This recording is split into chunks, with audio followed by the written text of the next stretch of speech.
আসসালামু আলাইকুম, আপনারা সবাই কেমন আছেন? আশা করছি সবাই ভালো আছেন। এই তো আমি বিকাল 4টার দিকে বের হয়ে গিয়েছি বাসা থেকে। আমার ছেলেটা আজ 3 দিন যাবৎ অসুস্থ, ওকে নিয়ে ডক্টরের কাছে যাব, তাই বাসার সামনে অটোর জন্য দাঁড়িয়েছি।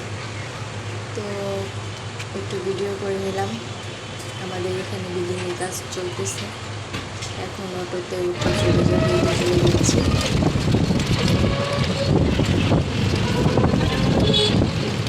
এই তো অটো করে চলে যাওয়া যায় আমাদের বাসা থেকে প্রায় 40 মিনিটের আস্তে আস্তে চলে যাচ্ছি। আর কিছুক্ষণ সময়ের পিছনে আমরা নেমে যাব। রাস্তায় আজকে একটু জ্যাম। ছেলে মেয়ে অসুস্থ থাকলে কিছুই ভালো লাগে না। আমি খুবই ক্লান্ত, কেননা আমার ছেলেটা খুবই অসুস্থ। আমার কিচ্ছু ভালো লাগে না। এই তো চলে আসছি, এখন ভিতরে ঢুকেছি। অনেক লোক, অনেক সিরিয়াল, সবাই বেবি নিয়ে দাঁড়িয়ে আছে। শিশু হসপিটাল তো, তাই সব শিশুরা।